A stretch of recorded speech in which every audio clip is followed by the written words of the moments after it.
Aloha, I'm Andrew Takata with HNL Movement. Let's go over this active recovery routine. This emphasizes a little bit more of your lower body, but we do get everything from your shoulders, your spine, especially your hips, moving through ranges of motion and helping you to recover. Before we get started, if you like these videos, be sure to hit the like button below. Subscribe to my channel. A lot more of these videos are coming down the pipeline, and I hope this helps to promote some active recovery. As I coach all of my athletes and clients, listen to your body. Just take what your body gives to you that day. Don't have to force anything. You shouldn't have any joint pain, joint irritation, or any excessive strain or discomfort while you're doing this routine. If you're not able to access certain depths and ranges of motion, just listen to your body, don't force anything, and modify accordingly. Again, we're looking for some light intensity exercises, going through the movements, getting some blood flow to the tissue to help to promote that recovery. Let's first start with a good morning. The RDL, we're going to do a short isometric hold. So brace your core, and you want to hinge through the hips, drive your hips back. Notice that I set my feet about hip width apart, toes pointing straight ahead, spreading my toes and grabbing the ground with my feet. I want to keep a nice neutral spine, shoulder blades back, try not to get too rounded, and really drive my hips back. You are going to squeeze those hamstrings and those glutes. If you would like, you can put your hands behind your back, open up that chest, or you can just hang them right straight in front of you. As we go through this, listen to some of the cues. A lot of the cues are what really helps you to get your muscles tuned up, get you loosened up, get some blood flow to the area.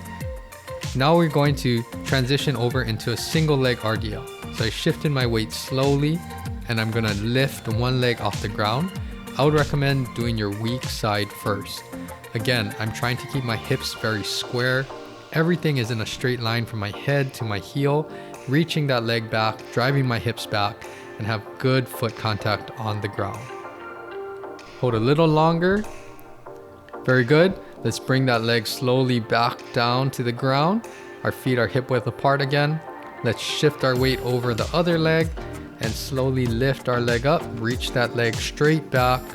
Keep that core nice and tight. Good posture, nice long spine, and drive the hip back. You want to really load your glute, your hamstrings. Really try to stay as stable as you can. Minimize any wobbling through the ankle or the knee. And let's slowly come back down, bring that foot down, and get back into our regular good morning position. A little squeeze here, and then let's go ahead and stand up. You can shake out those hamstrings, should feel some blood flow, some nice tension that you created. Next, let's turn to the side, and we are going to do an isometric front lunge. You want to do the weak leg in the back first. Nice tall spine, keep the hips underneath you. Load that back leg and that back hip. Really try to squeeze that back glute. Get as low as you can. Tuck the hips underneath you again, and nice and stable foot contact with the ground. You can take a knee. Very good. Let's get into our lunge stretch. You're going to get your hands inside of your front leg, and let's keep a nice long spine and really try to work your chest towards the ground and push that front knee out away from you. Next, let's get our hand next to our front foot, and we are going to rotate up, turn our T-spine, open up that chest, and push that back hip down. Relax that back leg. Try to not move our lower body and just create that rotation in our spine. Let's step back into a high plank, push back into downward dog. You can pedal your feet a little bit. If you need to, bend your knees slightly to get the hips higher, lift that tailbone, then have a slight bend in your knees.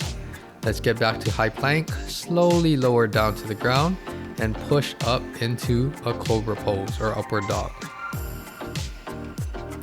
Try to squeeze the shoulder blades back, shoulders away from your ears, and stick out that chest. Let's push back, big toes together, knees wide, push back into a child's pose. Really try to tuck the tailbone underneath you, sit back on your heels, and reach your arms out in front of you. Reach as much as you can, lengthen out those lats. Let's come back up to a high plank and push back into downward dog. Try to really relax that neck, drop that head, and stretch those calves and your hamstrings. Let's walk all the way up to the top of the mat and stand straight back up. Let's switch sides to the opposite side lunge. Set your feet, both toes pointing straight ahead.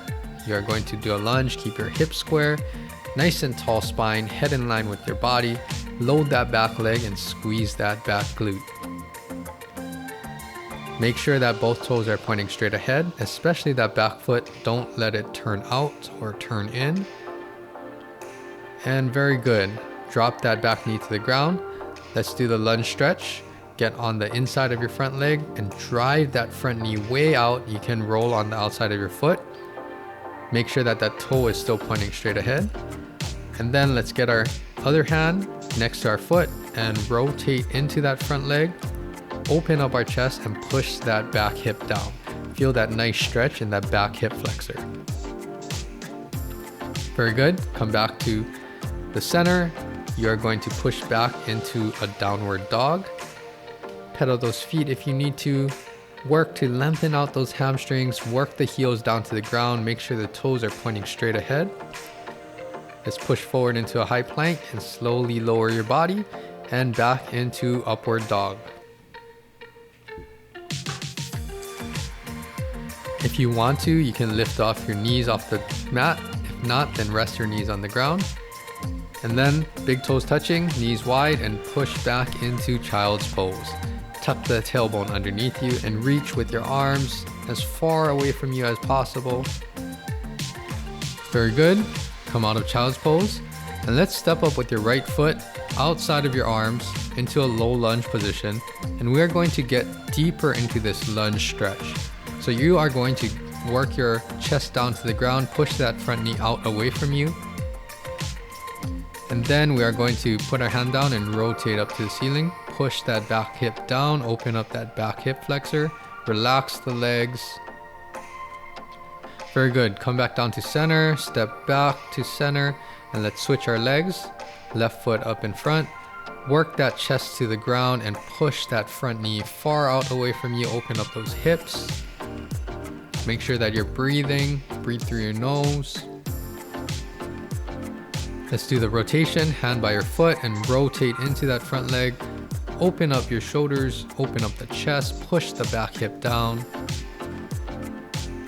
Come back down to center and step back to center and back into downward dog. Work the heels down to the ground. Let's walk all the way up to your hands. Let's get to flat back.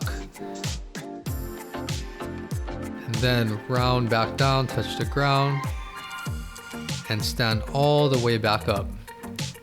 I'm going to turn to face the camera now. In a very wide stance, we're going to work our hips and our legs in a sumo squat position. Toes are slightly facing out, not too wide. I can use my elbows to try to push my knees out further. Try to keep a nice long spine. Grab the ground with your feet. Make sure that your arches don't collapse and smash into the ground. Knees far apart.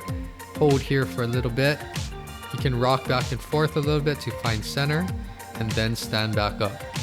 Let's turn the feet in and we are going to get a little wider into a lateral lunge type of stance.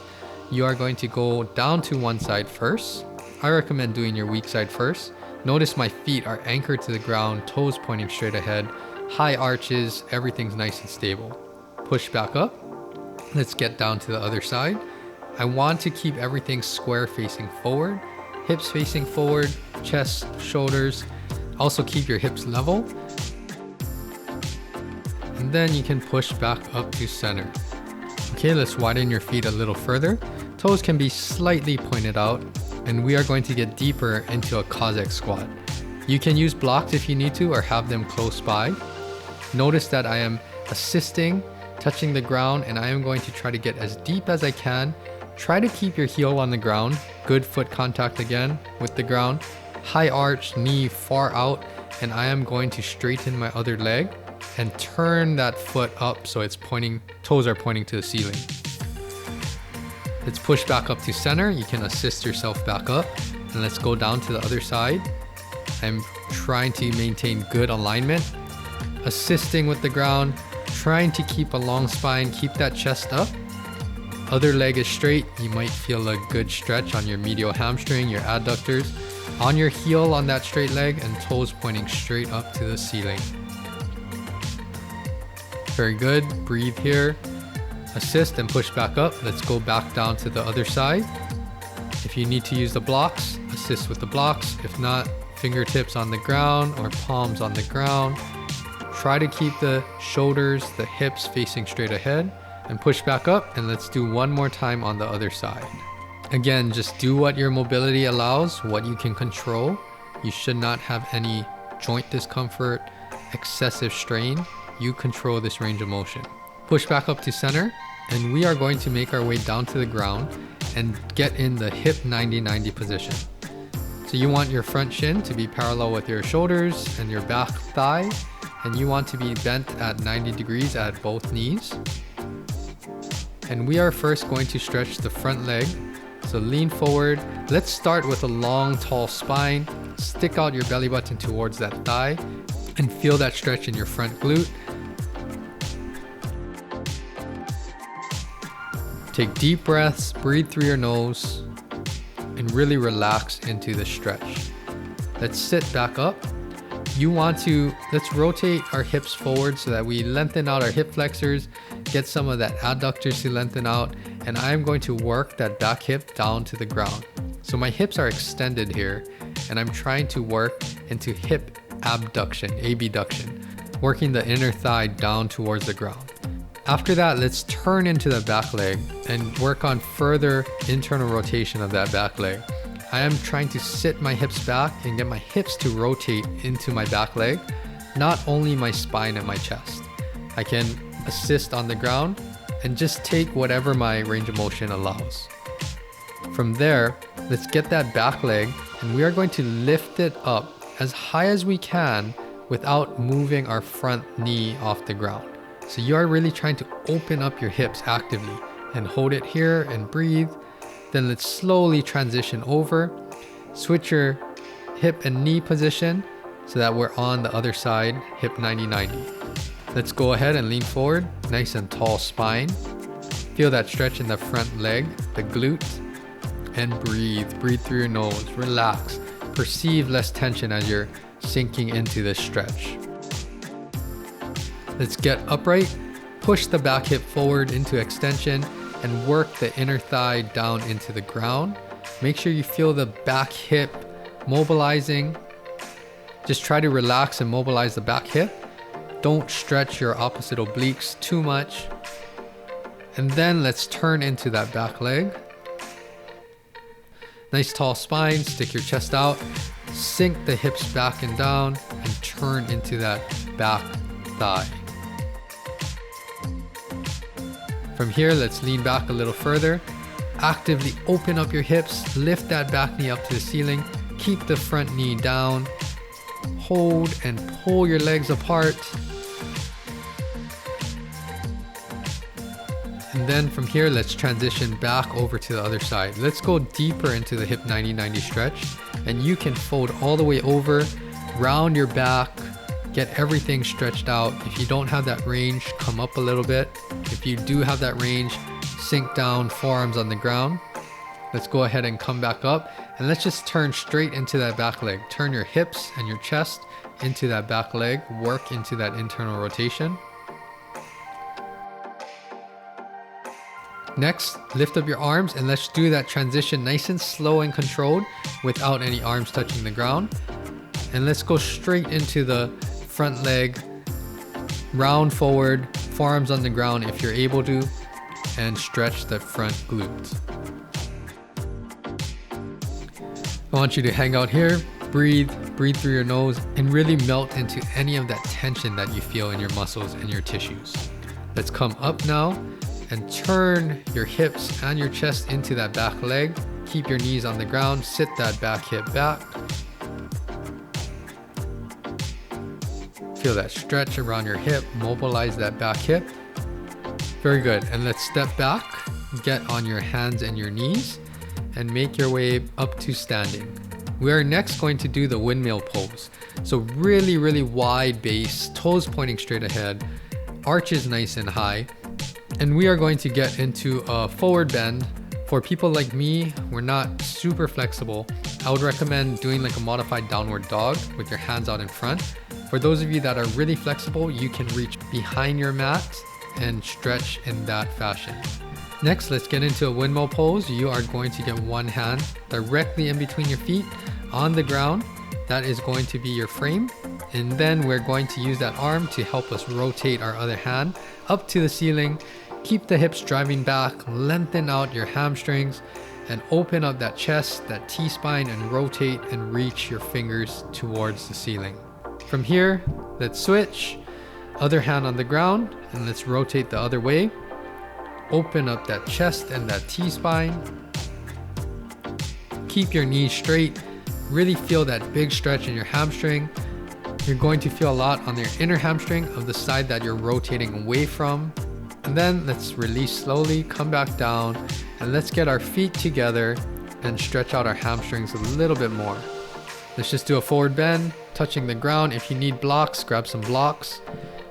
And then let's rotate to one side. And we are going to try to turn our body to face outside of that leg. I have one hand on my thigh.